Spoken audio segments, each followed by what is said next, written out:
1. Recording in progress. Good afternoon and good morning, ladies and gentlemen. Welcome to the webinar of Management of Lower Limb Tumor with Endoprosthesis today. My name is PQ Wu. I am the chief in the Therapeutic and Research Center of Musculoskeletal Tumor in Taipei Veterans General Hospital in Taiwan. On behalf of the organizing committee, I would like to welcome all of you to this online webinar. It is our privilege to have you with us. Today, we have 5 talks about the treatment of lower limb tumor. Dr. Fauzi, who is the head of Department of Orthopedics and Traumatology of Cipto Mangunkusumo Hospital in Indonesia. Dr. Fauzi also came to Taipei Veterans General Hospital several years ago, and we had really great cooperation experience then and very great dinner. Today, the title of his talk is Limb Salvage Surgery with United and Other Implants, the outcome and the challenges in treating advanced bone tumor cases. Dr. Fauzi, please say hello to our audience. Thank you, Dr. Wu. Good afternoon from Jakarta. Assalamualaikum warahmatullahi wabarakatuh. Nice to meet you all. Thank you for inviting me, Dr. Wu, organizing committee, and also from the United Implant. Thank you, Dr. Fauzi. And another speaker, Professor SINGH, who is the head and faculty of Department of Orthopedic Surgery in University of Malaysia. Professor SINGH will be sharing with us the tips and the tricks in endoprosthesis replacement. Professor SINGH, please say hello to our audience. Good afternoon, everybody. It's nice to be part of this webinar. Okay, thanks, Professor SINGH. And Dr. NOURI, who is an orthopedic surgery specialized in both knee and hip surgery. It is our privilege to have him today sharing his experience with in primary bone tumor from Tunisia. And I have been told that he has done several cases of USTAR 2. Looking forward to seeing the clinical outcome from Dr. NOURI. And Dr. NOURI, please say hello to our audience. Hi, everybody. Good morning. Assalamu alaikum. A warm welcome from Tunisia. I'm very happy to be part of this panel of honorable surgeons. Okay, thank you, Dr. NOURI. And we also have Dr. Matt Liu here. Dr. Liu has worked in orthopedic implant research and development field for more than 15 years. He will tell us the design advantage of United USTAR 2 system. Matt, please say hello to our audience. Hello, everyone. Thanks for joining the webinar. Hope you really enjoy today's presentation. Thank you. Okay, thank you. And all 5 speakers will participate timely throughout the whole session to ensure a smooth event.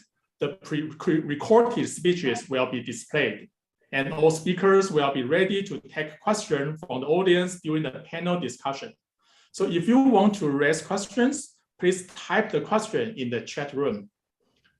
Okay, so now I'm going to give you my talk, my experience in bone prosthesis composite for sarcoma around the knee.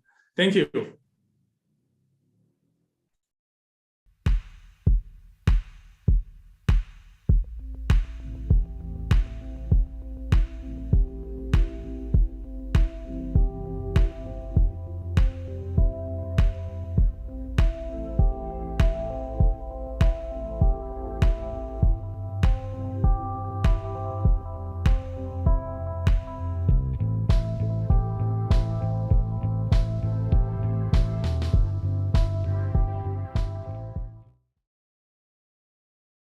Good afternoon, ladies and gentlemen. I would like to thank the United team for inviting me to share my experience with BPC for sarcoma around the knee. It is a great honor to present today, especially in the company of my esteemed colleague, Dr. KAMAL, Dr. NOURI, and Dr. SINGH.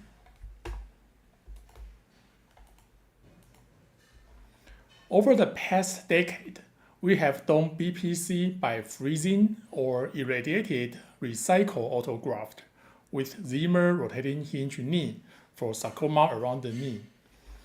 To date, we have accumulated over 200 cases. As seen in our paper published in JOA 2015, reconstruction using the RHK showed excellent MSTS functional score and low complication rate. Patient with high-grade malignancy around the knee. In another paper published in Core 2018, both methods show great radiographic results and excellent graft survival rate. This patient was a parosteal osteosarcoma over the distal femur. Nowadays, we prefer perform pedicle freezing by freezing tank, which could prevent from osteotomy. This clip introduces freezing tank. We dissect the tumor as usual and wrap the tumor-bearing bone without perform osteotomy into the freezing tank, then freezing by liquid nitrogen.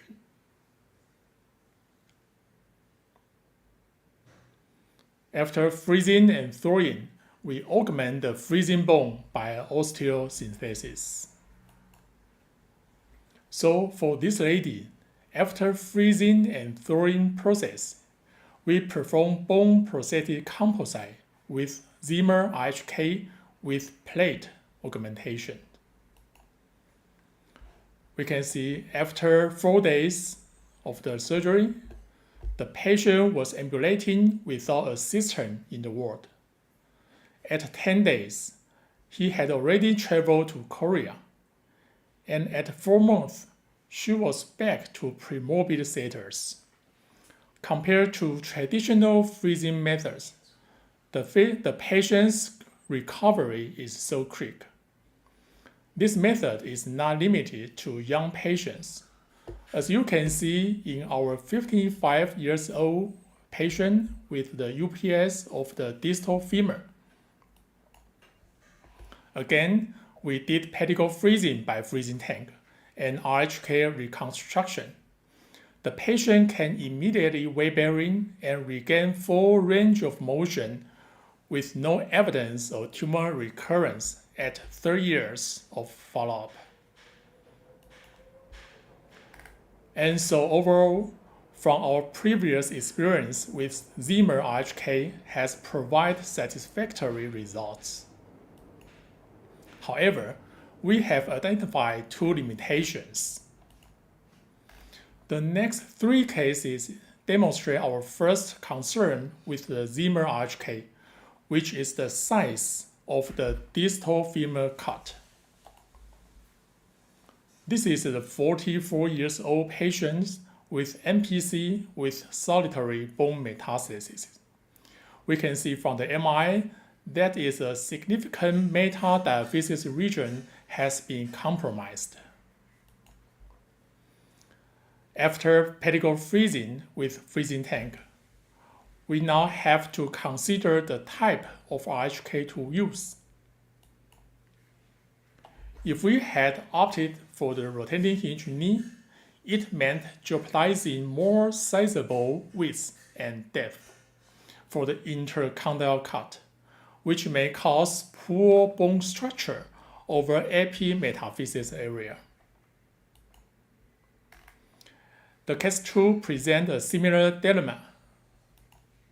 In this 31 years old with recurrent giant cell tumor, we can see that the lesion caused extensive bony destruction on the epimetaphysis with significant soft tissue extension. Following Y excision, we proceeded with pedicle freezing by freezing tank.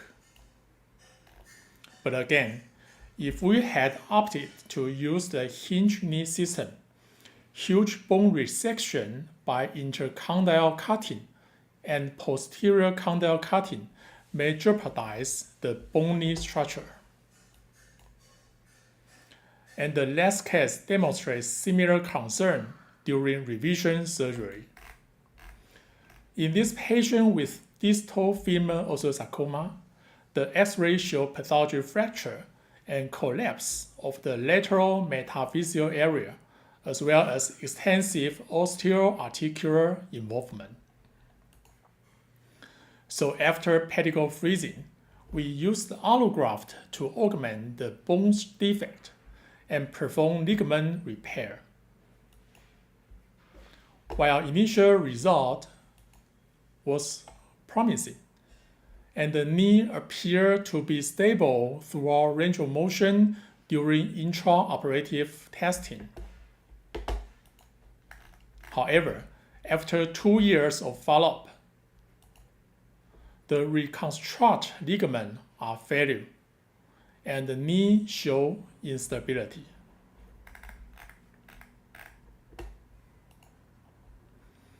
So for the revision by rotating hinge knee was scheduled for this patient in order to address the knee instability.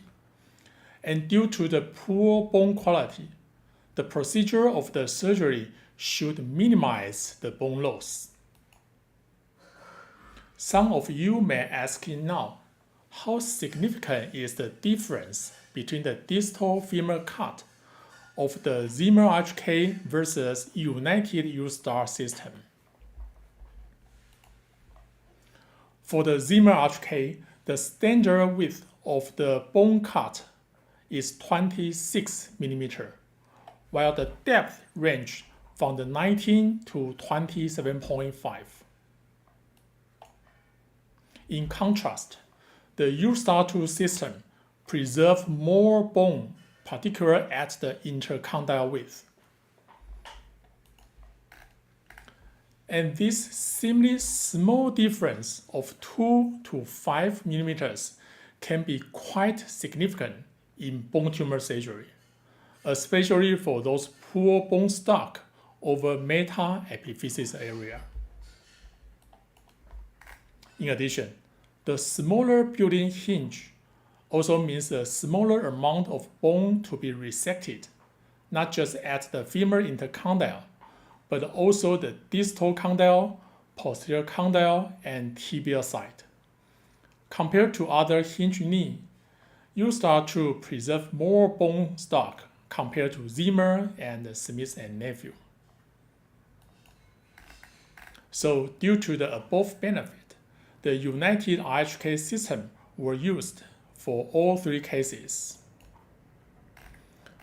For the NPC solitary metastasis, after pedicle freezing, we assemble USTAR 2 hinge knee system and augmented by a single plate. By the 5 days post-op, he was ambulating without any assistance. The patient's recovery is so quick. For the second case of recurrent giant cell tumor, after pedicle freezing, the USTAR 2 hinge knee system were applied. And we can see his ambulation status at 2 months post-surgery.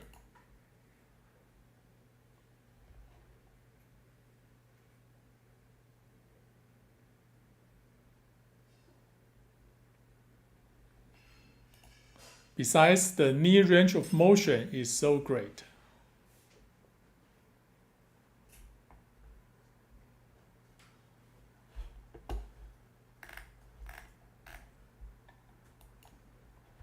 Finally, we have the revision surgery for ligament failure. After revision by USTAR 2, using 2 side plate for augmentation, here's the patient ambulating with a walker at 6 weeks post-op.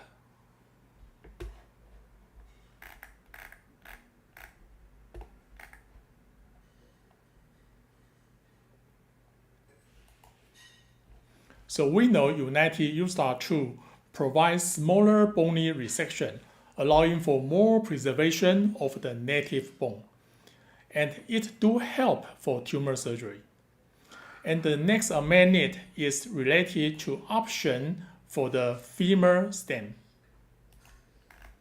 Here I present a case of non-union after free freezing. This is a 17-year-old lady diagnosed with distal femur osteosarcoma extending 14 cm into the diaphysis. After free freezing, which means we cut off a bone and freezing, we use Zimmer IHK with 12 times 155 stem, which is the longest stem available in Taiwan. However, from the post-op X-ray, we can see that a longer stem by passing the line of osteotomy would be better. Not surprisingly, non-union occurs at 5 months post-op. We address this by adding a second plate on the medial side and the osteotomy union a couple months later. So, if a longer stem available in the initial surgery, or if we apply dual plate, maybe we could prevent from these complications. The table shows the stem size available in Taiwan market. We could see the stem provided by United is full range of spec. Even we can order a custom-made stem. And one benefit most to us is the smaller diameter with a longer stem, because as we know, the sarcoma is usually occurred in kids and teenagers. The next case is a great example. This lady is a 16-year-old osteosarcoma over distal femur. Tumor is 18 cm, extensive into diaphysis. After performing pedicle freezing by freezing tank, due to no osteotomy performed, we augmented with a single side plate and used suture anchor to perform ligament reconstruction. However, as you can see in this comparison X-ray, at 3 years post-op, the subchondral bone was resorption and collapse. So to improve the function, we plan to perform revision surgery by hinged system knee. Here is a photo showing defect on the articular. And it is meaningful to see the subchondral bone here is oozing during the revision surgery, which means the freezing recycled bone is revascularization.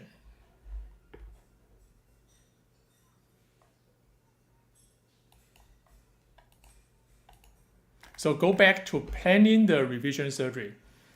How to choose the stem? We should take something for consideration. First, the patient is a teenager and a girl, so the stem size should be less than 40 mm. Second, this is an osteoblastic type osteosarcoma. The bone quality is very tough. That means the bone canal is so difficult to perform reaming. So we have to prepare smaller stem as we expected. Third, because the tumor length is 18 cm, so we need a longer stem to pass the tumor.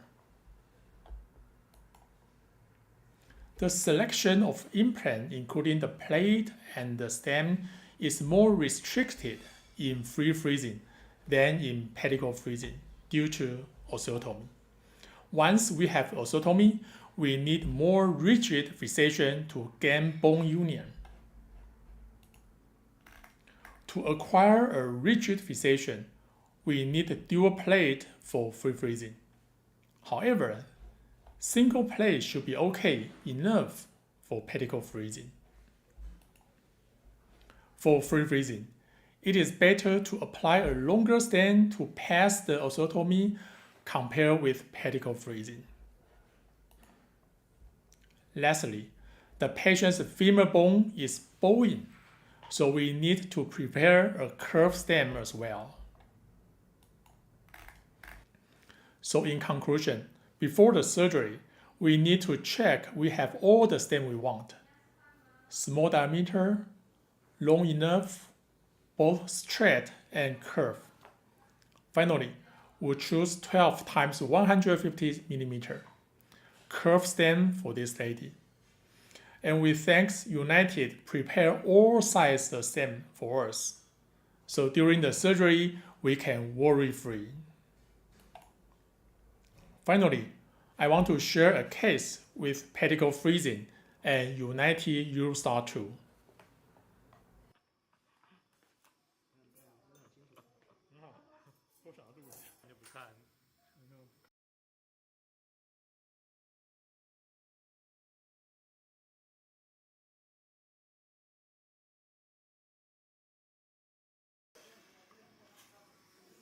那个治疗进来一下。我坐着，在这里。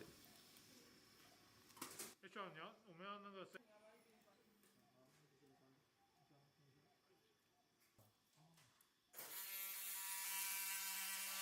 我们跟自己弟弟一样。他最短的stem多少啊？这个，我觉得他意思就是这样，反正你都。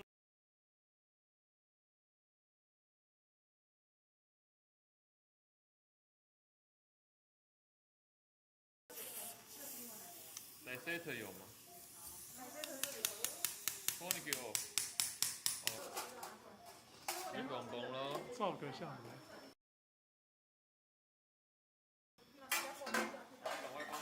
真的对，想要5.7怎么办？都不要去挤。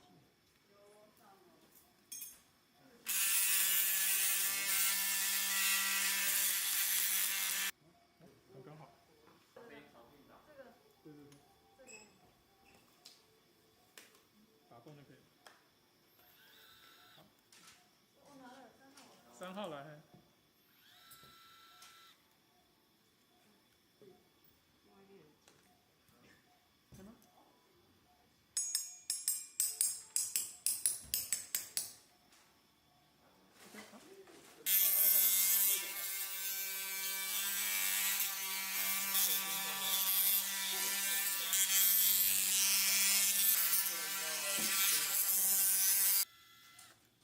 box 应该做 box 啊，对吧？对，这样的，死路在。这样没错吧？换个位置一样。是这一个嘛，对不对？对啊。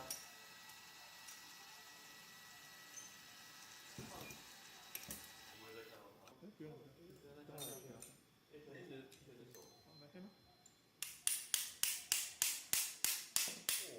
你切的切。要运到。你要12的吗？好，用12。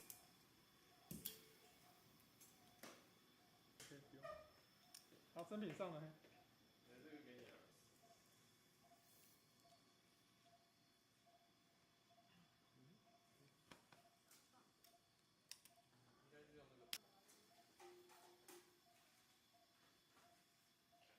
To conclude, advantage of United USTAR 2 over Zimmer's HK include smaller bony resection, allowing for more preservation of native bone, and a wider selection of same size option. Caveat to this are the lack of long-term follow-up. We would be happy to share our additional experience for USTAR 2 over the coming years. And thank you for your attention.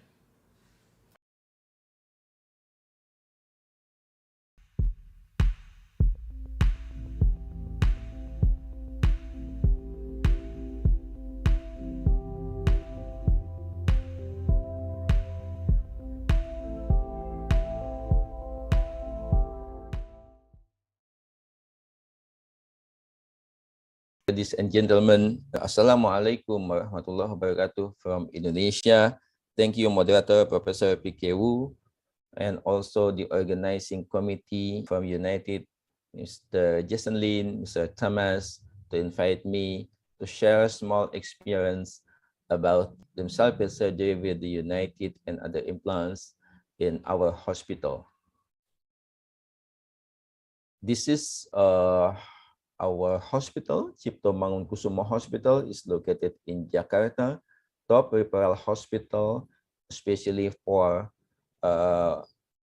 west part of Indonesia, teaching hospital from Faculty of Medicine Universitas Indonesia. This slide is actually sweet memory I attached to the Professor Shi in Changgang Memorial Hospital and Professor Lee in 2013, and I visited the Veteran General Hospital attached to my best friend Professor Wei Ming Chen in 2014. And this is actually the Indonesia is a nation of island comprised of more than 13,000 islands around the equator. It encompasses the largest national territory and populations in the Asian member states, and right now is the fourth largest populations in the world.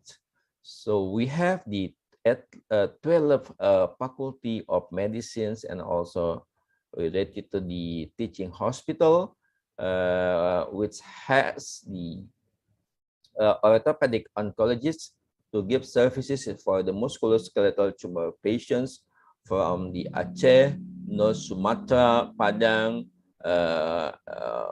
almost big cities in the Java, including Jakarta, and also the Makassar and Banjarmasin, South Kalimantan. So regarding the geographic of course, that in its health challenges in its healthcare system because of the geographic barriers. So many patients comes to the hospital, our hospital or other hospitals lately because of the one of the problem is geographic barriers. These cases actually examples of the patients comes very lately to our hospitals. Yeah, so in this case, of course, we have to do ablations. Yeah, so because that the ulcerations very extensive of the soft tissue, so no health tissue including around of the tumor. So the challenges in the health system musculoskeletal tumor, not only because of the geographic barriers, but because of the traditional helper or the things about the bones setter first, or what kinds of the problem, pain around of the joint, yeah, or swelling around of the joint. So there are things about the sprain, socioeconomic problems, even though that since 2008, so our government give the insurance for the poor people, Jamkesmas, and since 2014, our government provide the universal health coverage for the all people in Indonesia. This is the history of limb salvage surgery in our hospital. Since 2094, we perform the biological reconstructions, extracorporeal irradiations, small cases with the massive allograft from the tissue bank Surabaya, Dr. Sutomo Surabaya Hospital, and free vascularized fibular graft, and also the cryosurgery with the liquid nitrogens. We initiated since 2018 until now.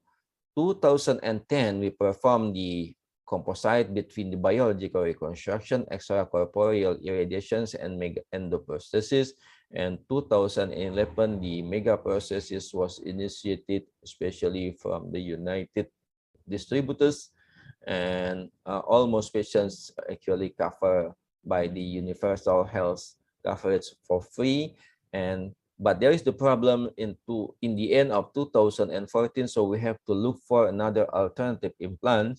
2015, so actually most cases are actually this implant paid by the patients. So at least we have performed more than 16 cases by myself. This samples is actually osteosarcoma in a 12-year-old girl had the limb salvage surgery with the ECI technique. This is the foredistal femur osteosarcoma. After the completely clinical and imaging, we perform the fine needle aspirations biopsy. We discuss with the clinico-pathological conference. After we confirm that it is the osteosarcoma, neoadjuvant chemotherapy was performed, and after that, we did the salvage surgery and block resection had been done, trimming of the tumor and sends this bone to the nuclear installations agency for extracorporeal irradiations. And for the next day, we perform the reconstruct with the implantations of this bone, and we fix it with the ORIPes. This actually girl, she has been surviving 14 years after surgery follow-up, and right now she is a social worker for the osteosarcoma patients community. So we view actually for the 15 years periods, we had the more than 900 cases. So we more than 57% primary tumor malignancy and 30% benign aggressive bone tumor, and around 11% metastatic bone disease, and 60% we perform salvage surgery, and the remaining for limb ablations. So fortunately, even though we late from the other countries in the world, so we performed the salvage surgery with the mega prosthesis 2011, and after that, the many hospitals in Indonesia also performed the mega prosthesis for reconstruction of bone defect in limb salvage surgery. This case, in our hospital with the distal femur osteosarcoma in 15 years old girl. So after we perform the neoadjuvant chemotherapy, so we see that the clinical and radiological result after neoadjuvant will produce a response to neoadjuvant chemotherapy. So after that, we decided to do salvage surgery with the united implant for distal femur. After end-block resections, we reconstruct the bone defect with these implants, and this is the 2 years follow-up after surgery. She could perform the daily activity even though there is the lack of the flexions of the knee after surgery. This case actually patients with the universal health coverage as well, using the united implant for the proximal tibia giant cell tumor. So after confirm the diagnosis, we decided to do the end-block resections and reconstruct with the proximal tibia implants, and after that we perform the soft tissue coverage with the medial gastrocnemius flap and reattach the patellar tendon to the implant, and reinforce with the reattach the patellar tendon to the medial gastrocnemius flap to improve the functions of the extensor mechanisms. This is the proximal femur metastatic bone disease, actually with the pathological fracture caused by the nasopharyngeal cancers. So this is the first time the patients consult to us with the ghostly swellings of the lower extremities. This is the imaging with the pathological fracture. This is the MRI. No other lesions in the other bones. So we decided to do the neoadjuvant chemotherapy. So this is the clinical picture after chemotherapy. The ghostly swelling subsides. So we decided to do after that end-block resection of the proximal femur and reconstructs with the proximal femur implants. This is the result from our collecting data. We have the 32 cases with the mega prosthesis from the united implants, with the 15 cases giant cell tumor, 14 osteosarcoma, 2 cases of the metastatic bone disease, and another one with another case. So the location, in terms of the locations of the of the tumors, 15 tumors are located in distal femur, 13 are tumors are located in the proximal tibia, and 4 cases in the proximal femur. So we review the oncologic outcome, the local recurrence, complications, and metastasis, and also we review the functional outcome with the MSTS score. This is the MSTS scores. Actually, in the 3 months post-operatively, some patient has the various functional outcome from poor, more hair until good, but most cases had the fair functional outcomes. So, but from time to time, the functional outcome should be better from fair, good, and excellent. And after 12 months post-operatively, almost cases has the excellent functional outcome. The remaining cases are good function outcome with the MSTS score. So, but how about the complications after surgery, limb salvage surgery with the megaprosthesis? One case should be amputated because of the ischemic limb after surgery, and one case the dislocations of the implants, and some cases with the limb length discrepancy, proximal tibia reconstruction is longer than normal size. 3 patients died during follow-ups, 2 cases of the sarcoma because of the metastasis, and 1 case from the brain metastasis from nasopharyngeal carcinoma, and also worsening sepsis. This our case with the vascular compromise because of the vascular injury. These patients actually why the patient had because of the severe contracture before surgery in the osteosarcoma. So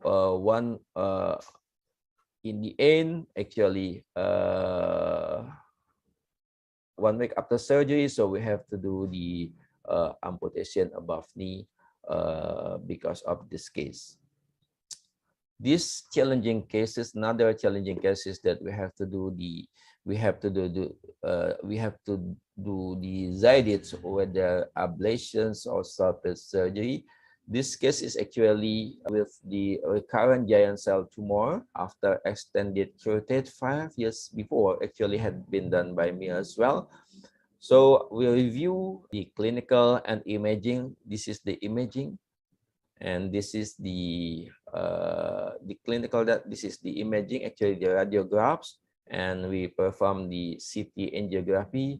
So from this, we decided to do the salvage surgery, and we perform the end block resection of distal femur, reconstruct with the distal femur implant. But at that time we did not soft tissue reconstruction like the reinforcement with the sartorius flap. So 2 weeks after surgery, there is actually there was the dislocations of the implants, and we have to do the open reduction with soft tissue reconstruction with using the sartorius flap, and also cast immobilization to improve the healing process of the soft tissue. This another implant that should be used actually in the proximal tibia case. Actually, the patients comes late to our hospital from Kalimantan, so we think about the probability of the ablations. We cannot the surgery. This is the MR. So what we are doing is we perform the end block resections, and reconstruct with the proximal tibia implant and soft tissue reconstructions. After that, this is the imaging after surgery. The patients actually had the peroneal injury, but 3 months after surgery, the peroneal nerve will recover. This is the proximal femur. This is the metastatic bone disease in the shaft of the femur from the ovarian cancer. So we are consulted by the internees. So what we are doing is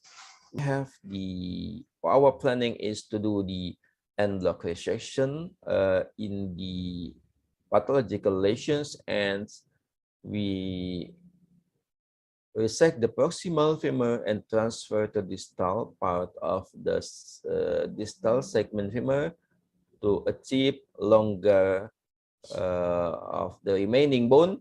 And after that, we reconstruct with the arrive. This is the proximal femur segment. We arrive, and after that, we reconstruct with the proximal femur endoprosthesis from another implants. So regardless, actually, the variety of cases in this study, with actually mix up between the malignant and benign tumors. It means that the indication of salvage surgery could be used for the benign and malignant bone tumor. Regarding the for benign bone tumor, regarding the final diagnosis. And actually, the surgical technique regarding the limb reconstruction is significant improvement. Actually, our surgical techniques and resulting in less blood loss intraoperatively. So the better functions of the patients can be achieved. And of course, that we have the learning curve for our salvage surgery, especially for use the united implants.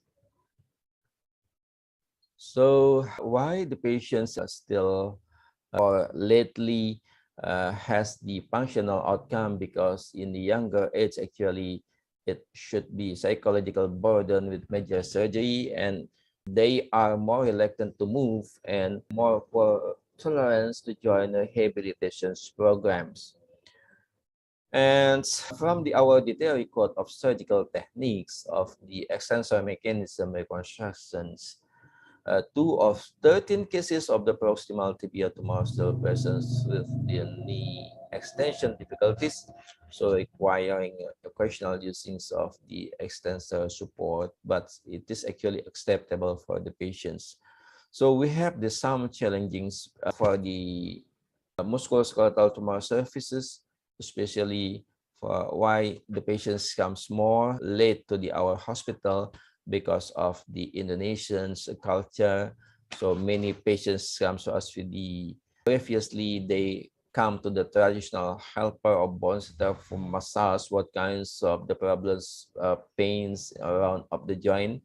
So the things about the sprain and geographic restrictions due to the archipelago and also the ocean spread the islands. So this is actually big factor, especially for the patients very far from the centers, and also the socio-economic problems, including the education. So that's why they this factor actually causes of the why the patients comes late to our hospital, and also disciplines in making medical appointment, in developing the rehabilitation program. So it should be why the functional outcome still poor or fair in the several months after surgery.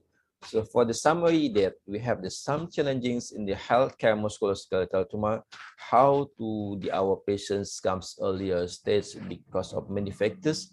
Tumor prosthesis for the reconstruction has gained more and more acceptance for the patients, hospital, and also for our governments. And modern modular replacement system as actually it has the stage of the art how to achieve a good precisions for the implant, and got an excellent result were noted, although several devastating complications also recorded influenced by the pre-operative conditions of our patients. Thank you for your attention.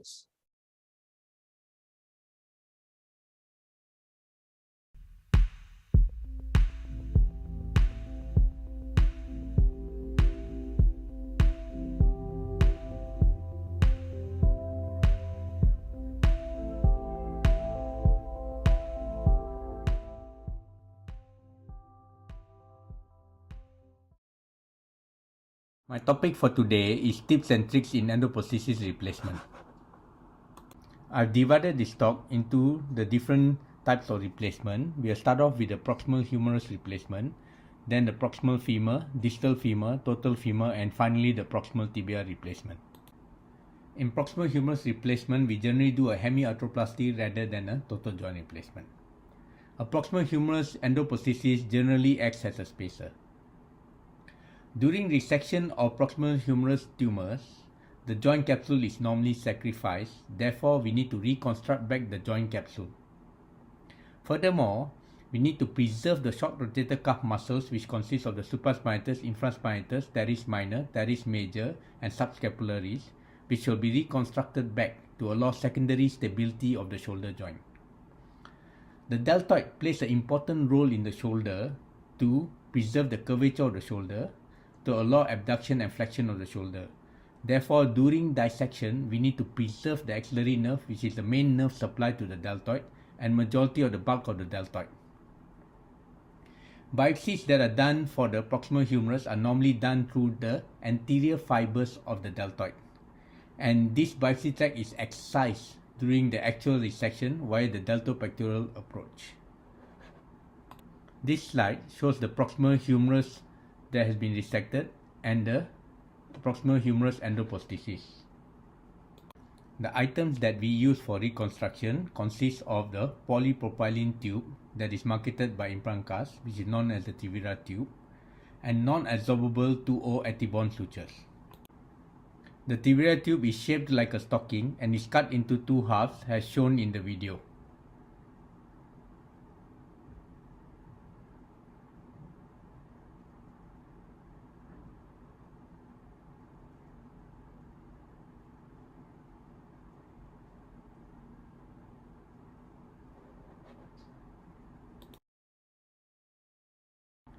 Each half is then stitched to either side of the acetabulum.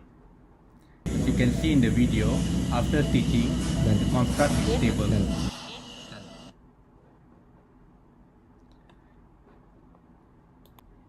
The implant is then reduced into the glenoid, and the limbs of the Tevira tube is wrapped around the implant, one after another, as shown in the video.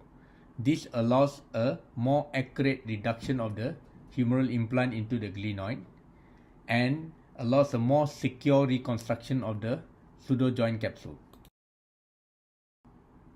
Finally, the non-absorbable Ethibond 2 sutures are used to stitch the Tevira tube down to the implant. This allows a very secure reconstruction. To this reconstruction, the short rotator cuff muscles and the deltoid muscles are stitched down to allow better stability of the shoulder joint and to allow movement of the shoulder joint. As you can see from the X-ray, the humeral head is well reduced into the glenoid. Next, we move to the proximal femur replacements. For proximal femur replacement, we generally use a bipolar articulation rather than a total joint replacement. This is because a bipolar articulation allows greater mobility and lesser dislocations compared to a total joint replacement. The hip joint is secured and stabilized by preserving the hip joint capsule, which is stitched around the neck of the implant using purse string sutures. In this type of resections, the abductor attachment to the proximal femur is normally sacrificed.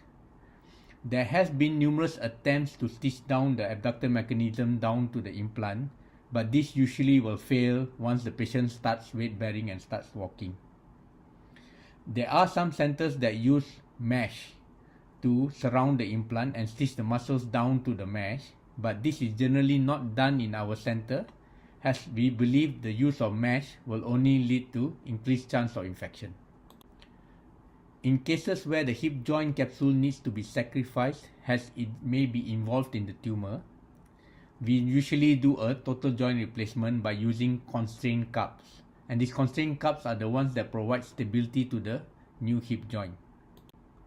This is a recent publication in the Journal of Arthroplasty where they use a proximal femur replacement for cases of revision total hip replacement, and they found that the commonest mode of failure was dislocation, as they did a total joint replacement. This is another publication in the Journal of Arthroplasty that shows that proximal femur failures are more common after a proximal femur in a failed total hip replacement compared to oncology resections. This is probably because in oncology resections, we use a bipolar articulation, whereas here they are using a total joint replacement. Next, we move on to a distal femur replacements. For distal femur replacements, we generally use the medial parapatella approach. The lateral approach is used for more proximal resections. In distal femur replacements, we need to ensure that there is adequate remaining bone in the proximal femur to accommodate the implant stem without compromising the oncological margins. One of the commonest problems that we encounter in a distal femur replacement is aseptic loosening, and this is classified as a type 2 failure under the Henderson classification. In such cases, it is important to rule out septic causes of loosening. When we are doing a one-stage revision, we can use tests such as alpha defensin, which will help us determine the presence of infection. As we know, for cemented implants, cementation provides the primary stability of the implant, and secondary stability is obtained over time due to osseointegration of the implant and the bone. Aseptic loosening is due to the failure of this process of osseointegration. Aseptic loosening is due to the activation of osteoclasts by the wear debris via the macrophage activation.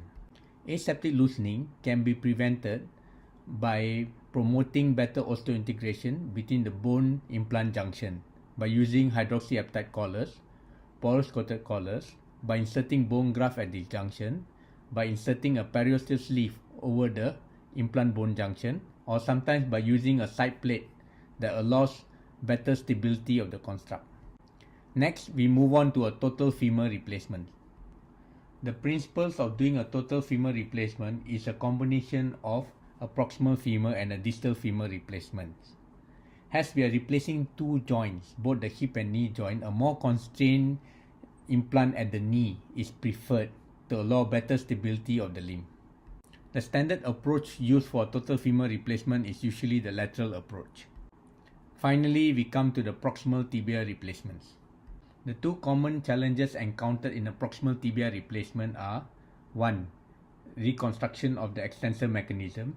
2. As the proximal tibia is subcutaneous compared to the other sides, there's a higher chance of infection. These problems are solved by using a gastrocnemius flap.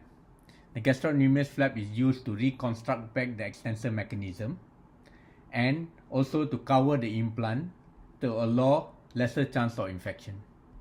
The Birmingham group have shown that the use of medial gastrocnemius flap in proximal tibia replacements reduces the incidence of infection and also is considered a biological form of reconstruction for the extensor mechanism. We can also use a Prolene mesh to augment the extensor mechanism reconstruction, as shown by this paper published by the Ames group, where they have folded the Prolene mesh to form a tape, and this tape is stitched down to the patella tendon and looped around the hook of the implant and stitched back into the patella tendon. This is only possible in cases where the proximal tibial implant has a loop which allows the tape to be hooked around. Currently, we are moving more towards a patella ligament preserving surgery.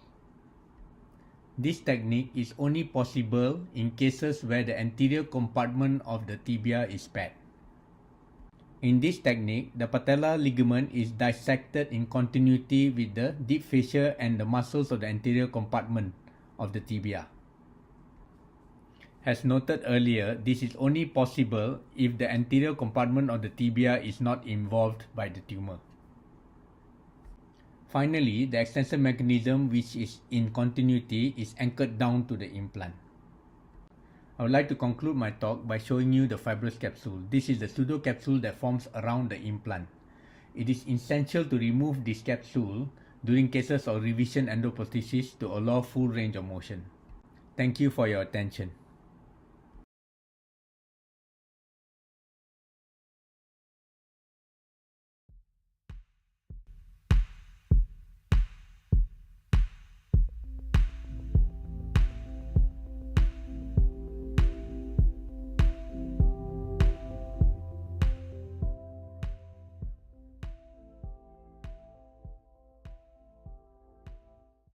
First of all, I would like to thank the organizers of this webinar for their kind invitation.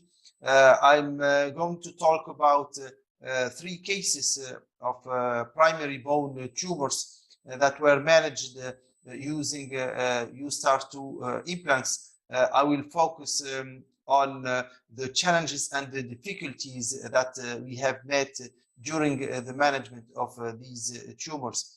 The first case is a 70-year-old lady who presented with a 7 months history of pain and swelling of the right knee. As you see in these X-rays, there is a lesion in the distal femur, which is mainly sclerotic. This lesion deforms the lateral cortical bone. There is also periosteal reaction medially and anteriorly. There is an interesting lesion here proximally. It's an oval-shaped dense lesion which is passed on the cortical bone, from which it is separated with this radiolucent line. On MRI, there is a heterogeneous lesion intramedullary with extension to soft tissues, but also what is interesting here is there is a suspicion of intra-articular extension of this lesion. The neurovascular bundles are spared from this extension. So we have performed biopsy, and we have observed well-formed neoplastic bone trabeculae with fibrous stroma, and these are features of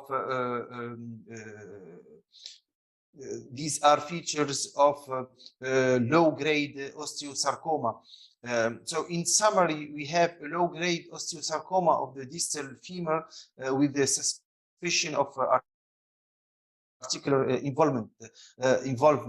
We have 2 challenges. The first one is diagnostic.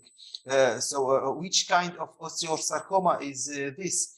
The second challenge is the treatment.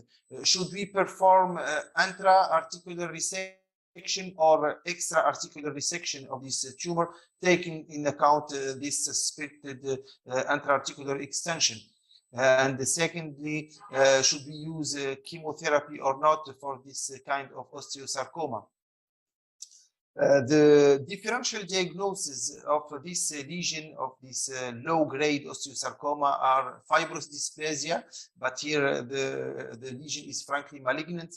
And if we look to the WHO classification of osteosarcoma, there are 2 kinds of low-grade osteosarcoma: the central low-grade osteosarcoma and the parosteal osteosarcoma, which is a peripheral or surface osteosarcoma. In this case, we could think that this is a central low-grade osteosarcoma. But if we look carefully to the X-ray, this melon-shaped lesion passed on the cortical bone with this radiolucent line is typical of parosteal osteosarcoma. But how could be a parosteal osteosarcoma with this mass or this large extension to the medullary canal? We think that it could be a dedifferentiated parosteal osteosarcoma, and this is what, to our opinion, the diagnosis. It's a parosteal osteosarcoma that is more likely to be dedifferentiated. So we performed resection of the distal femur, intra-articular resection, wide resection, and this is the specimen of the resected bone, and we have reconstructed the distal femur using USTAR 2 implant for distal femur. This is the macro section of the resected specimen, and as you see, there are two lesions that are at the periphery of the bone, and these two lesions have low-grade osteosarcoma, typical of parosteal osteosarcoma, and the central part of the lesion, or the intramedullary part of the lesion, the tumor is of a high grade malignancy, and in this picture we see clearly the sharp transition between a high grade component and the classic low grade component of parosteal osteosarcoma, and these are features of dedifferentiated parosteal osteosarcoma. Concerning the articular involvement or not of this tumor, here we see clearly that the joint space is separated from the tumor by this layer of synovium. Although thin, the synovium is anatomical barrier, and it constitutes and our margins here are clearly safe. We have published a paper about surface osteosarcoma, and parosteal osteosarcoma is the most frequent subtype of surface osteosarcoma, but it remains, although rare. The mean age of patients is about 25 years, and females are more frequently represented. It's a slow-growing lesion, and it remains for a long time asymptomatic. On the radiology, the parosteal osteosarcoma is typically presented as a melon-shaped lesion, dense lesion, which is pasted on the surface bone, from which is separated by this radiolucent line. The medullary canal is not involved in the classic parosteal osteosarcoma, as you see here also in the macro section. And on histology, it's typically a low-grade osteosarcoma, and it is fibroblastic. This is the classic parosteal osteosarcoma.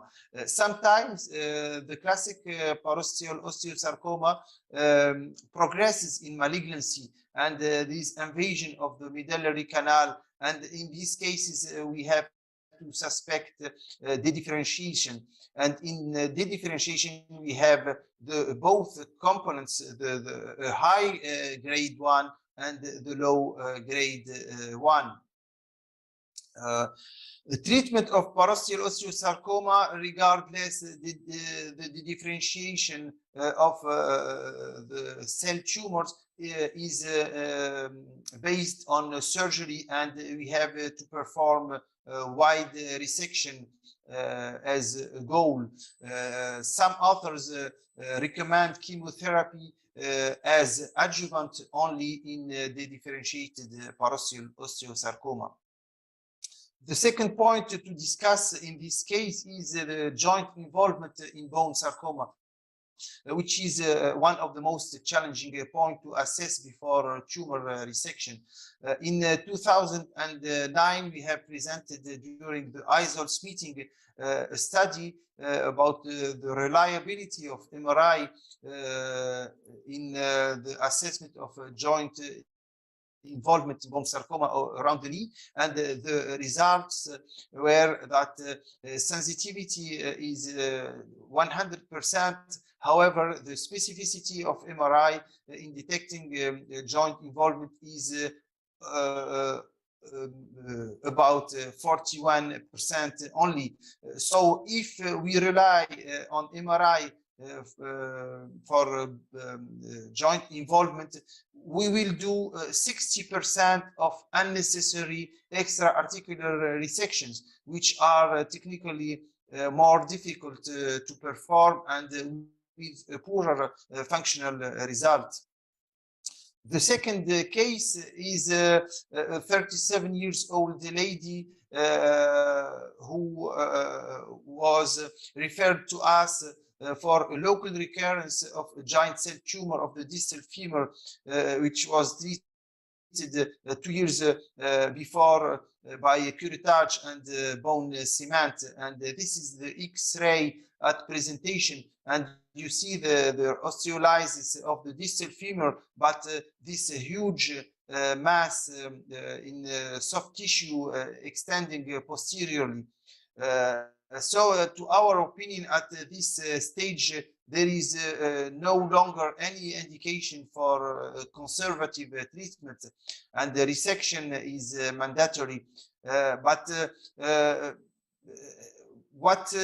How to do and how to manage this huge mass in the soft tissue? Is there any possibility or opportunity to or mean to improve the quality of the dissection?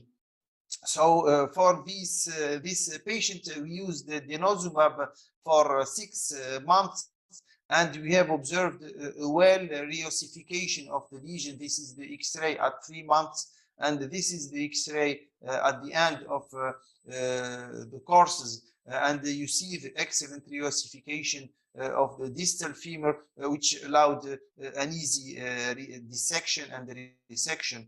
The reconstruction was performed using USTAR 2 implant.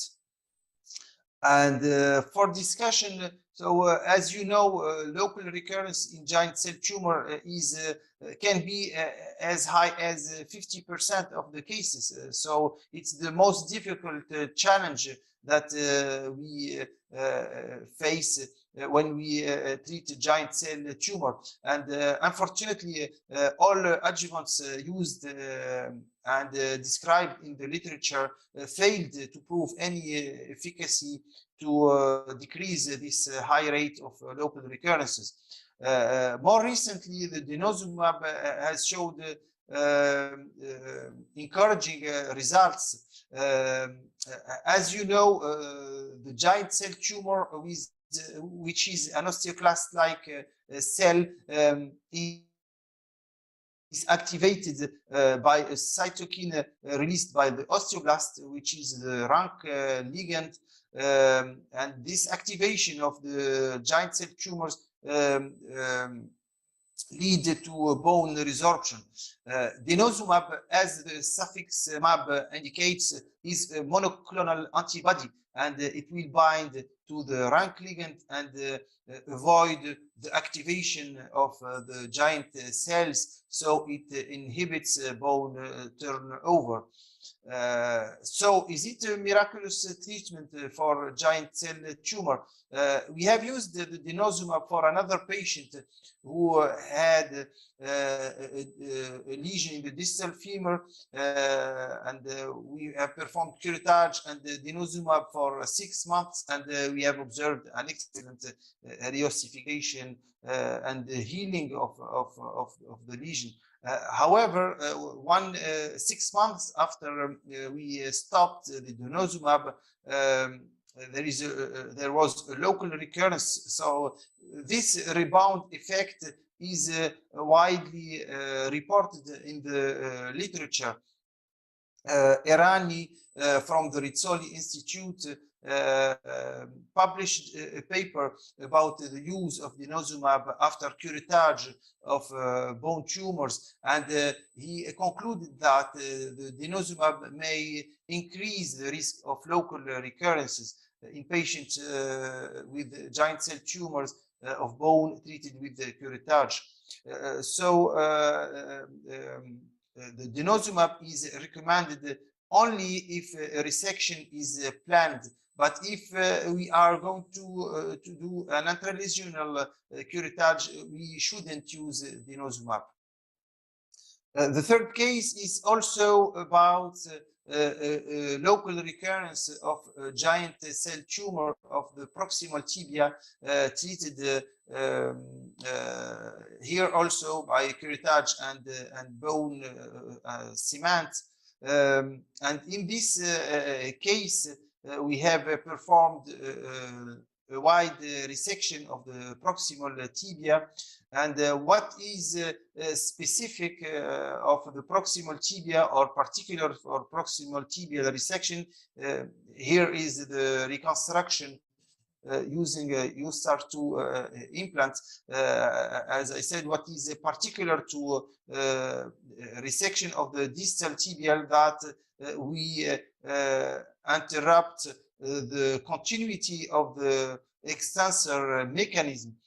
So we need to reconstruct the extensor apparatus to have an extension of the knee.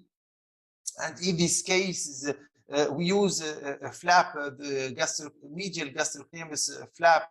We use this muscular flap to first cover the implant, but also to reconstruct the extensor mechanism. We make sutures of the patellar tendon to the edge of this flap. Patients postoperatively are immobilized for 6 weeks until this suture heals. And this technique gives excellent result for the function of the knee. So through these cases, we saw that the management of bone tumors is a multidisciplinary task and should be done in referral centers. Clinical, radiological, and anatomical correlation is mandatory for positive diagnosis. And we have also seen that MRI has low specificity in the assessment of articular involvement. Thank you very much for your attention. And if you have any question or comment, please feel free. Thank you.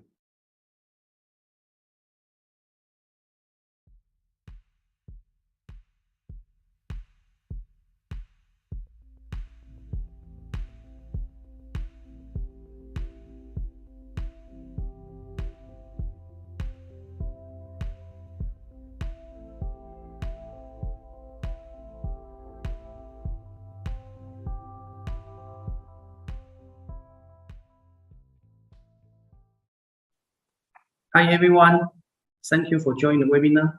My name is Matt Liu. I would like to introduce our new USTAR 2 system, which include rotating hinge knee and the low limb salvage system for the next 20 minutes. USTAR 2 is our second generation system. The first generation USTAR system was launched in 1996 with custom-made imprint. It was then introduced as a more systematic modular mega prosthesis in 2004. The USTAR system accumulated more than 2,800 cases spanning 90 hospitals from 8 countries, including Taiwan, China, Thailand, Philippines, South Korea, Malaysia, Pakistan, and Indonesia, with 24 years of market. Based on a journal article in 2017, USTAR system demonstrated compatible survival rate to GMRS rotating hinge knee at mean and long-term clinical follow-up. Over the 2 decades, we collect clinical experience from our surgeons with the USTAR system. Here are 2 case reports which have been published. Those experiences help us to develop a safer and more durable USTAR 2 system. USTAR system was recently launched in 2020. This system consists of a rotating hinge knee and the low limb salvage mega prosthesis. It's designed for extensive reconstruction of the hip and knee joints. Here you can see overview of the main component and the series of accessories offered within the low limb salvage system. As for the rotating hinge knee, the following femur component and the tibia base plate with minimal bone resection are offered. For an overview, it can be seen that the rotating hinge knee and the rolling salvage both share the same tibia insert. Therefore, you can switch between two systems to meet the patient's need. Now, I would like to walk you through the design feature of our rotating hinge knee. Rotating hinge femoral component is pre-assembled with a hinge. Femoral accessory can couple with our PSA revision knee system, as they are identical. Our tibia insert and the base plate, on the other hand, have been redesigned with new tibia stem and ornament specially for this system. For the size matching, all 6 of femur component sizes can fit size S and M of tibia insert. However, size S of tibia insert only fit tibia base plate size 1 to 3, and the size M of tibia insert only fit tibia base plate size 5, 4, 6. Here are some major design features of our rotating hinge. We are now going through those in more detail. The first feature is similar profile design. Hinge knee is designed with similar profile to U2 primary and the PS revision knee. It has the same AP and ML dimension, resection profile, and the box wise to allow interchangeability between system needs. The only minor difference is the condyle box depth of a PS and hinge knee. This difference is required to contain the built-in hinge mechanism. A benefit of similar profile design is to improve intraoperative flexibility. With a consistent AP-ML dimension and the resection profile, which will be easier for surgeons to switch between different control levels of implant during surgery. Another benefit is minimal bone cuts. Traditional hinge knee contain bulking hinge construct, which requires significant bone resection. This was a major concern for surgeons about efficient bone stock for potential revision surgery. For our hinge knee, the box wise is consistent with PS revision knee and the smaller name the conventional rotating hinge product such as Zimmer RHK or Smith Nephew Legend. Also, the posterior and the distal condyle thickness of the hinge knee or smaller than a formation the conventional product to achieve bone preservation. For second feature, hinge knee is designed with better load transfer. In some conventional rotating hinge knee, the hinge was designed to bear majority of the compressive loading.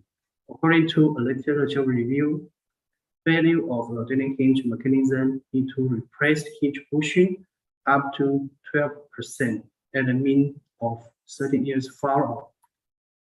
Therefore, hinge knee is designed with a condyle loading mechanism to decrease condyle stress on the polyethylene to prolong implant longevity.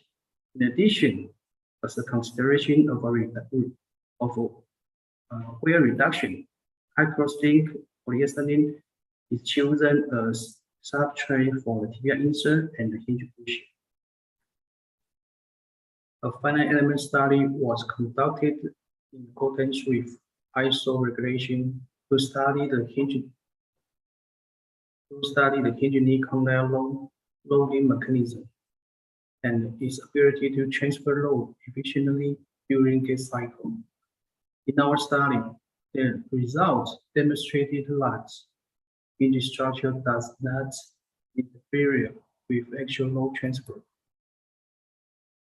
For third feature, hinge knee has a simple knee assembly. The total procedure of our hinge our hinge assembly, just only 3 steps are required, including positioning the insert, connecting the femur yoke, and tightening the set screw. Compared to the hinge assembly procedure of rigid, our hinge only requires a single page and 1 instrument to complete the assembly, which allow our hinge assembly process to be more user-friendly and time-sparing. To ensure the set screw will not loosen or back out after long-term use, we adapt the patent spiral technique into the screw thread. This technique strengthens locking strength. Our vast workers loading test demonstrated that under 5 million load cycle, the screw still retains stable in all components. The secure connection between the femur components and the tibia insert is not complete rely on the single set screw. It also relies on square-shaped connect, which comes from yoke adapt and the insert poster recess to help share the majority of the vast workers' torque and prevent insert spin out during knee motion. After reviewing the hinge knee, let's step into our limb salvage system. Those 4 configurations assist major limb replacement, including the proximal femur, distal femur, plasma tibia, and the total femur. For proximal femur replacement, we provide standard and low-profile design. Both proximal femur components have a 50 degrees built-in convergence. Therefore, left and right options are offered. You can choose between a series of accessories, including segment, extension stem, and crown, depending on your clinical requirement. USTAR system is designed with a focus on preserving more bone for future surgery. Therefore, the minimum resection length of proximal femur is 70 mm, potentially preserving 10 to 40 mm more bone as compared to other grades. For distal femur replacement, the vast angle of femur bones is 6 degrees. The AP and the ML dimension of the femur component are 52 and 56 mm respectively. The tibia components share the same design as the hinge knee, including tibia insert, base plate, and the accessory.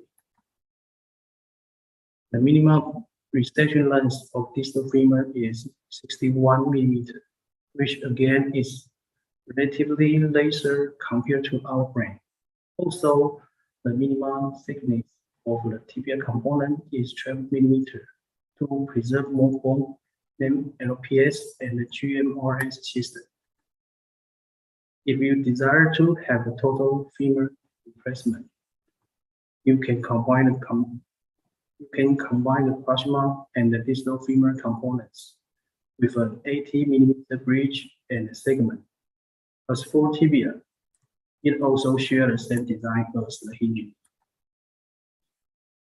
Regarding proximal tibia replacement, we provide a specific proximal tibia component, and the AP and ML dimensions are 42 and 63 mm respectively. As for the distal femur, it shares the same design as the hinge knee. The minimal resection length of proximal tibia replacement is 87 mm, which is also superior to major market players. Here are the major design features of low-limb salvage system. Again, we will look into those in more detail. The first feature, we have designed suture hole for following component to make soft tissue attachment easier. Considering the requirement for long-term fixation, we have applied type plasma spray coating on the junction between implant and host bone to facilitate osteointegration. For second feature, in order to minimize leg length discrepancy, we offer in total 21 segment sizes, including a fixed segment length of 25 mm and the segment size range from 30 mm to 220 mm with 10 mm increments. While four are distributed near the junction in both AP and NO direction. For third feature, our low limb salvage system is designed with enhanced junction fixation. The junctions in this system have been reinforced with an anti-rotation hex design. This is not only enhanced total resistance, but have design component relationship, such as the divergence of the proximal femur and the anterior bowing of curb stem. In addition to connecting hex design, a pair of C-screws are used for secondary fixation at a taper junction. This technique can enhance fixation strength at the taper junction by threefold, as comparing to taper fixation only condition.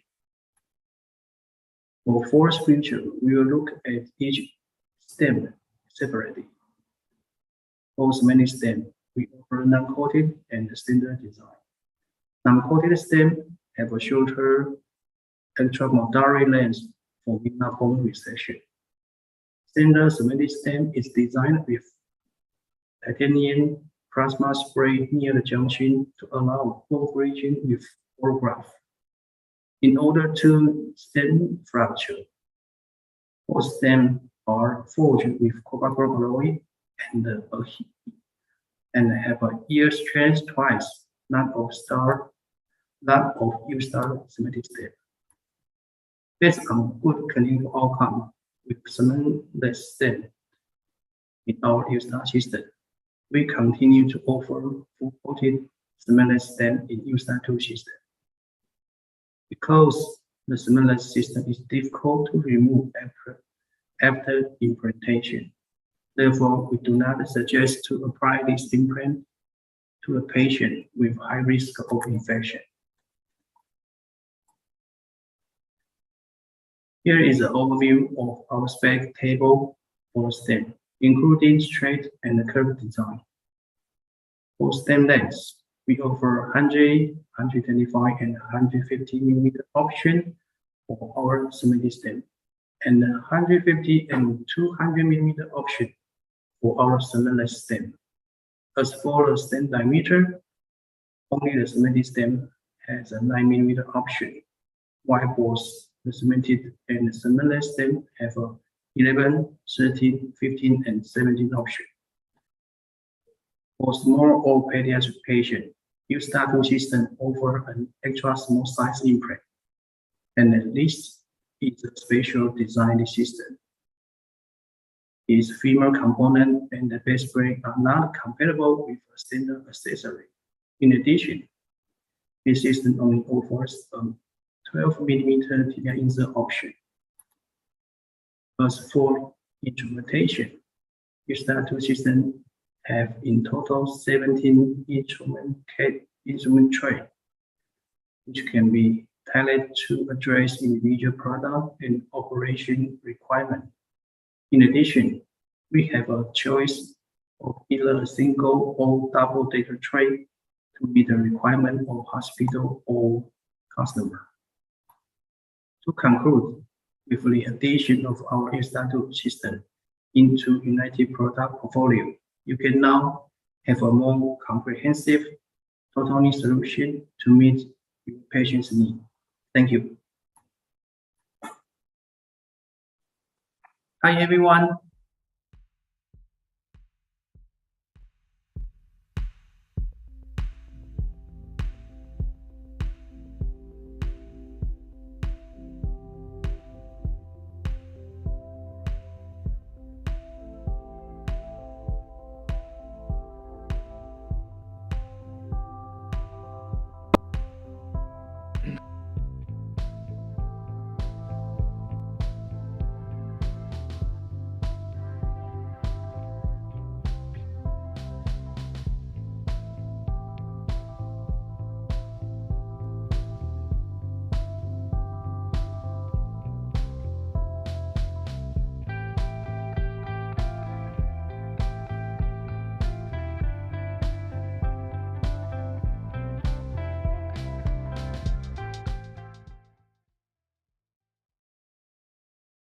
Okay, thank you for 5 speakers for excellent talk. Thank you so much. So I think there is some questions in the list, right? So maybe we can answer the question first. Okay, so the first question is, I think that's for me. Dr. Lin Ted asked me about the size matching for the after we do the pedicle freezing. I think that's a very great question because we know the tumor will destroy the bone. So sometimes the condyle is disappear, or maybe the posterior condyle is disappear. And sometimes there is a lot of huge soft tissue mass. So that's all influence to evaluate the landmark of the bone. So I think when I do the size matching, there's something I can do. First, I think not too much tumor will destroy all the distal femur. Maybe only the medial side or the lateral side. So sometimes if the tumor destroy the medial side, we can evaluate the size by the lateral side. Or sometimes if the tumor destroy the epicondyle area, we can evaluate the size by the posterior condyle. I think that's a method. Another way is we can compare if the tumor is over the distal femur, I think we can evaluate the tibial side. Because we know the size is very good. So if the tibia size is 3, I think the femur size is 3. There's no problem. And the third method is we can check another side. Maybe the tumor is at the left side. We can check the right side and do the size measure before the surgery. And I think there's only one tip is if the size is between maybe 3 or 4 for the tumor, I believe we can choose 4 because the larger size we can cut the bone less. Then we can preserve the more normal bone. So I think that's my way to do the size matching for the distal femur. So I hope I have answered your question. Okay, and I think the next question is for Dr. Nouri, right?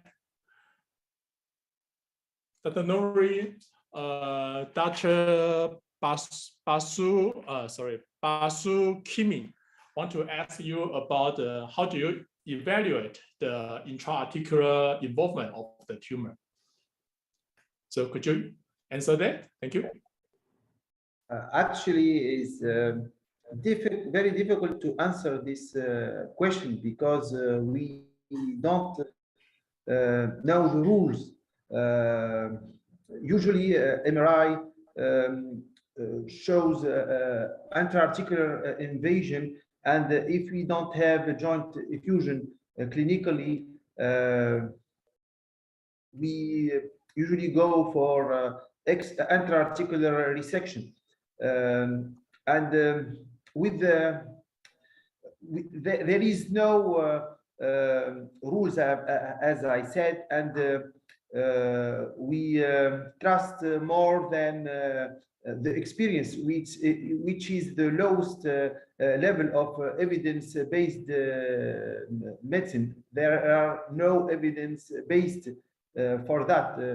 There is only the experience of the surgeon to determine. Some authors recommend to perform an intra-articular examination of the knee when we drape the limb. We start with arthrotomy and we check if there is intra-articular or if there is joint involvement. If it's the case, so we close and we change the drape and we perform extra-articular. But when we discuss with oncologic orthopedics during international meeting, we don't find the right answer for this question. So we rely more on the experience of the surgeon. But if the risk is high, it's more safe to go for extra-articular resection. We don't have an exact answer for that. It's very difficult to answer. Okay, thank you. Okay, and there's another question for Dr. Wang. He mentioned about the extracortical bone bridge formation for the better longevity of the tumor prosthesis and the host bone. So, is there any speaker have some experience with this? Because this is also my question, because we in my team we do a lot of pedicle freezing or recycle bone. So for my case, I think less than maybe 5% of patients we use the mega prosthesis. That's the reason, because we worry about the early loosening of the mega prosthesis.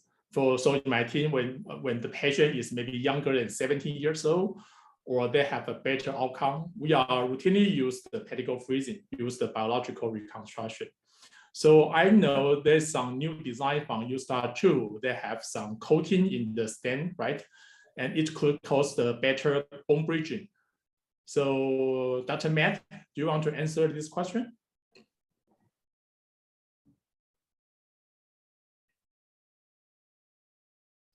Do you have some animal study or some study evaluate the bone formation between the host bone and the prosthesis by the coating? Actually, because USTAR 2 is based on USTAR 1 experience, so you can see the slide have some display about the coating area.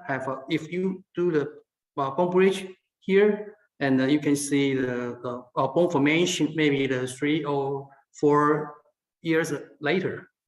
So it's our experience. If you have any coating here, we do in the first generation we do the post coating. In the second generation, USTAR 2, we do the plasma spray. I think the coefficient is good, and the bone osteointegration is good. That's our experience. Okay, so the same question may I ask Professor Sim and Dr. Fauzi and Dr. Nouri. So did you routinely use the extra-articular bone bridging during your mega prosthesis? I'll speak first. In our cases, normally we do not add in any bone graft, but what we try to do is we try to use a periosteal sleeve to coat over the bone implant junction. And the implants that we are using at the moment are the GMRS, which are all porous coated. But we also use implants from India, which are custom made for children, which are growing prostheses. And in those prostheses, there is no form of coating, rather a rough layer around the implant bone junction. And we noticed for those cases, there's excessive bone formation at the implant bone junction. I feel it has something to do with the instability, because in children, normally we put in all the implants uncemented with a smooth stem. And we find that over time, as we follow up, there will be excessive amount of bone forming at the implant bone junction, crossing, even going down to the femoral condyle. And you find that very, very encouraging, especially in children. Even if you look at cases of aseptic loosening, when you see the implants that are loosened, they tend to form a lot of bone around the implant bone junction, but that does not translate to osteointegration. Because despite the excessive amount of bone formation, there will still be movement, rotational movement between the implant and the bone. So actually, I wanted to ask Dr. Matt a question regarding very distal resections of the distal femur. When you do a very distal resection, as you know, the remaining stem is normally flat up. And when you try to put in your stem, sometimes the diameter of the stem is just slightly smaller than the femur, the canal of the femur. Does USTAR 2 have different diameters of the stem, the collar of the stem, to match the size of the distal femur so that there can be bone-to-bone contact?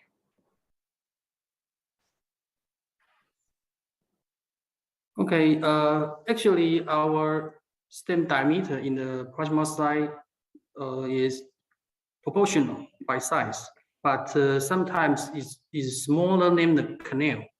So maybe we can provide the custom made, just like an O-ring, you can offer to the larger canal patient. Yeah, it's our solution. And Dr. Fauzi, what's your experience for that, for extracortical bone bridge? Yeah, Dr. Wu, thank you. We just review from the United implant actually that we use. Yeah, we normally put the bone graft between the porous coated and to the host bones. So some cases actually that we review 5 years, 6 years, there is the good, I mean, the stability between the stems and to the host bones. But some of the cases still show the some loosening. So, but the problem is the I means that we still use the another medicines such as the biphosphonate to improve the stability of the implant and the bone. This is my small cases appearance from the host bone junctions. Okay, thank you, thank you. And Dr. Nouri, could you tell us your experience? We usually use prosthesis which have the HA coated color. It's one of the criteria to choose our implants because from the literature it is demonstrated that it improves the stability and decrease the loosening of the implant at long follow-up.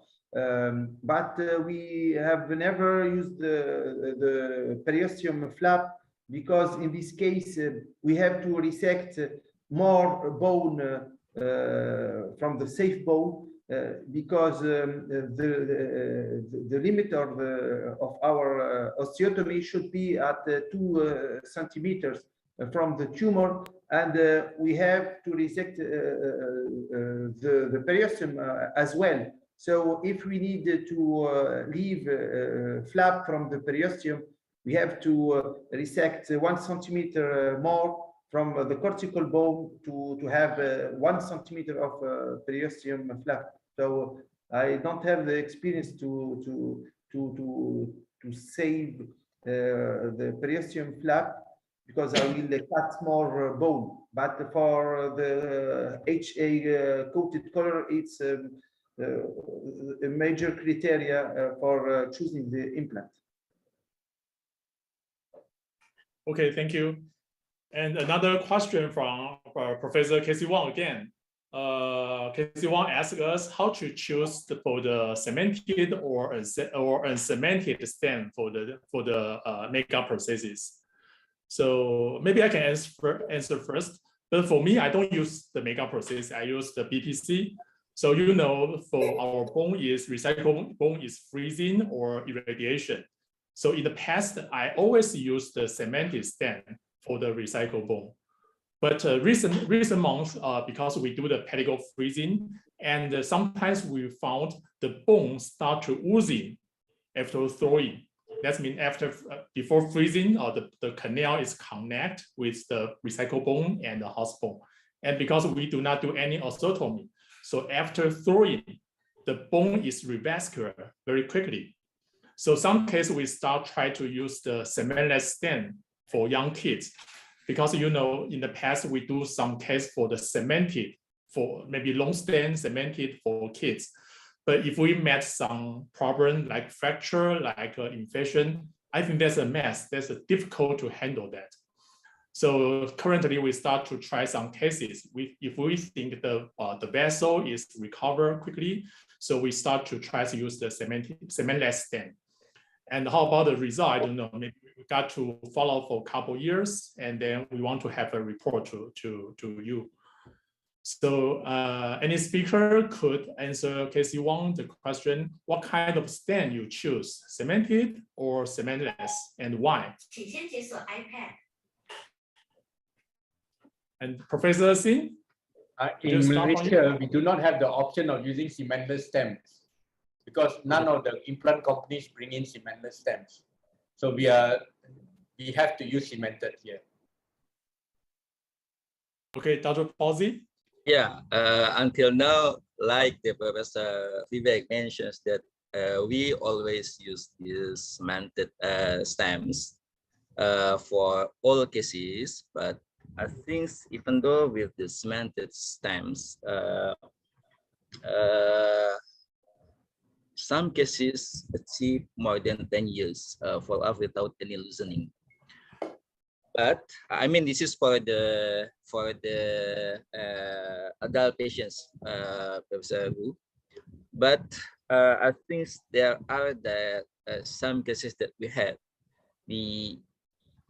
especially for distal femur endoprosthesis. Yeah, from this, our review that the tip of the stem of the distal femur endoprosthesis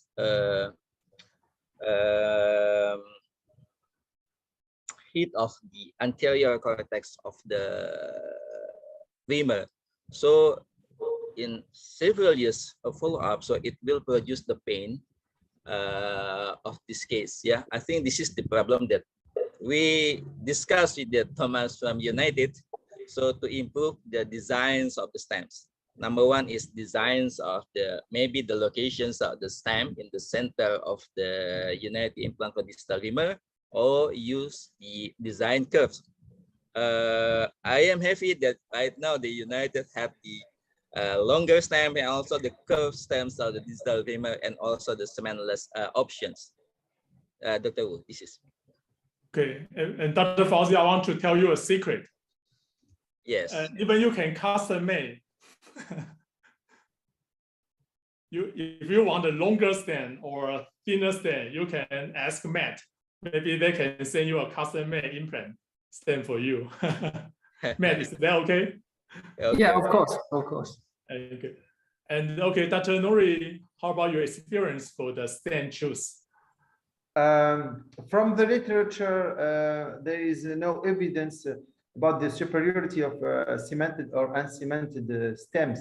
But my own opinion is that the problem with the cemented stems, that in case of revision, we have a problem with the cement over the edge of the stem. So we have difficulty to remove all the cement around the bone canal.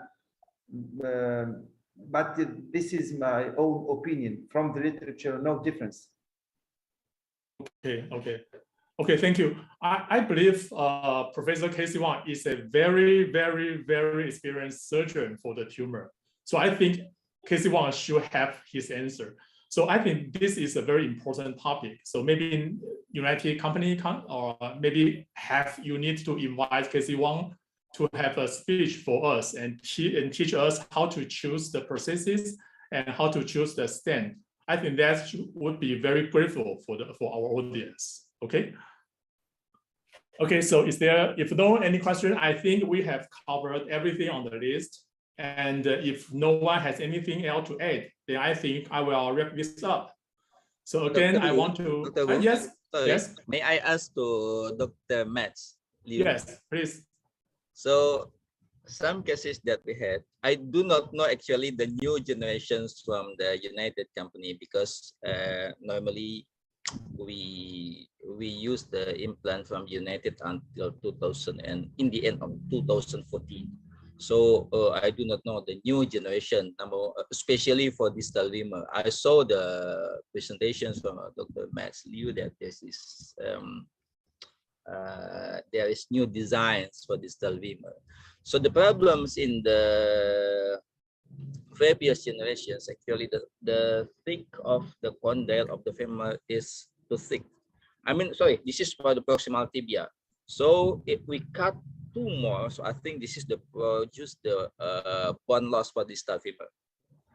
So is there from the new generation, if I am not mistaken, you designs that the distal femur for the proximal tibia endoprosthesis is relatively thin or close to the look like the normal.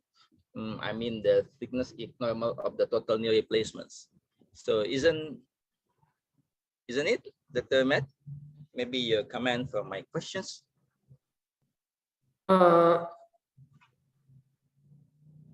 In tibia side, the minimal bone cut is 12 millimeter, and in the femur side, just like a hinge knee, just posterior is a 9 millimeter cut, and the distal in 9 millimeter cut. So it's consistent with our PS revision knee and the U2 primary knee. So you can combine the smallest femur component and the tibia component. We call this system is a hinge knee. So it's a minimal bone cut. May I answer your question? No, I mean for the proximal tibia endoprosthesis, the distal femoral component. I mean, in the previous generation that I know, the thickness of the condyle of the femur is more than 2 cm. So this is the problem for us, because if we cut more, this is produce the problem bone loss in distal femur. So is there any new designs for the megaprosthesis proximal tibia for the corporal femoral component? Okay, sorry, I am come from the United, the UPD. I'm the DBJO. I think you want to know this is. Sorry, I think you want to know this. If use the proximal tibia in distal femur cutting, you should in the USTAR 1. You should cut the 24 millimeter is distal cutting, right? In the first generation, but in the second generation, you don't need like this, because this profile like primary knee. So in proximal tibia, femur distal, you just cut 9 millimeter, and the distal posterior cut 9 millimeter. It's very less. It's like a primary cutting. Or in the distal femur, if you do this proximal tibia cutting, you also like primary cutting. You can cutting the minimum cutting. In medial side, we call is 2 millimeter. Lateral side, you can cut 9 millimeter. It's a less cutting. It's in primary, less like a primary cutting. And then insert. Less minimum is 12 millimeter. So you in the case you can cut this less cutting and use 12 millimeter.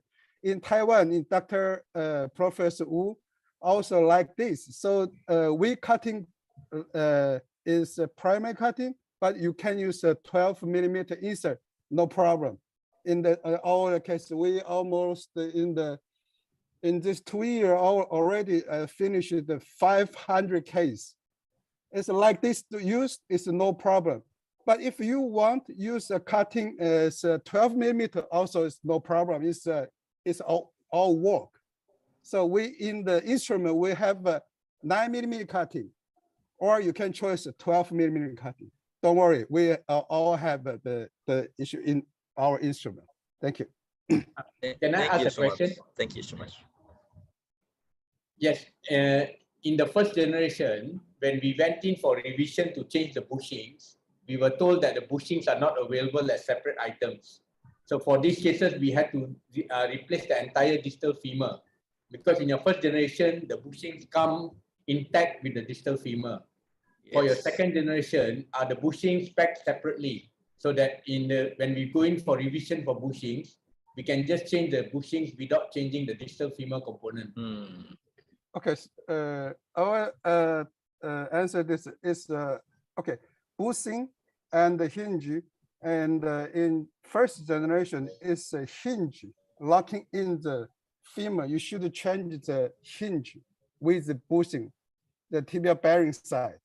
But in second generation, distal femur, we use the example is rotating hinge. His distal femur have adapter with rotating hinge. So if you have a revision, you don't need to change bushing. You don't need to change the adapter. You just can change insert. But insert with rotating the bushing is come together. So if you want a revision, you take up the insert with the bushing adapter all over and change insert to new insert in the processes. That is our work.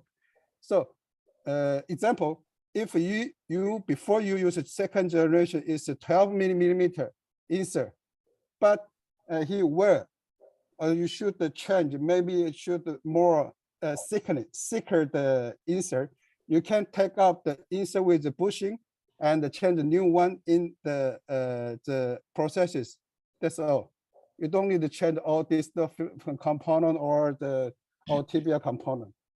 Yeah, second generation, you can part, you change it about this. Also, you can revision distal femur, rotating hinge, change it to distal femur. Also, you can do it. So don't worry about the processes. All of this modular type, okay, all of it you changeable. Don't worry.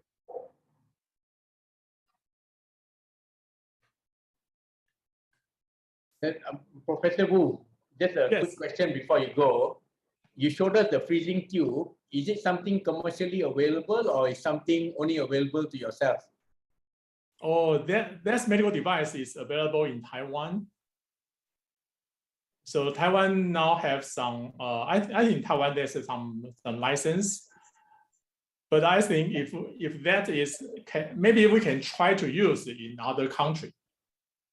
So if Dr. Singh, if Professor Singh, you have interest, you can contact to me. I will ask the company to do some communication. And the other thing I noticed, after freezing your tumors, you don't debulk the tumors before putting in the plates and all that. You leave the tumor as it is. Yes, we leave the tumor there. But sometimes if the tumor soft tissue mass is too much, I will cut some part of the tumor. Otherwise, if the tumor is inside the bone or just small, we just leave there. Because according to Professor Tsuchiya, the necrotic tumor after cryotherapy, there is some cryoimmunology. Yes. So now we just want to leave the tumor there and see if there any some response abscopal effect to kill the tumor or some metastasis lesion. So for these cases, if you are followed up over a long period of time, does the bone remodel back to normal? You mean the bone remodeling? Yes, that's it. Because it will be expanded due to the tumor. Yes. Over time, do you find that it remodels back to normal size? Okay. I think that there is some remodeling have the two way to think that. One is the junction between the freezing bone and the host bone. I think for the junction, there's a creeping bone ingrowth is about 10 months. So in average, the 10 months, the bone will union. But for the whole bone, maybe 20 centimeter or 15 centimeter, I think that's just some partial revascularization. Because according to Professor Tsuchiya's paper, after maybe 8 years or 10 years of forgot, there's just part of the tumor revascularization, and other bone is still dead bone, but they maintain a very good stability and structure. Thank you. So okay. So I want to thank you for taking time out of your busy schedule to be here today. So if anyone has any questions about anything we discussed today, please free to contact United staff there were 4 to 5 of us. So see you next time in the near future. Okay. Thank you. Thank Okay, you so bye-bye. much. Bye all. Thank you so much.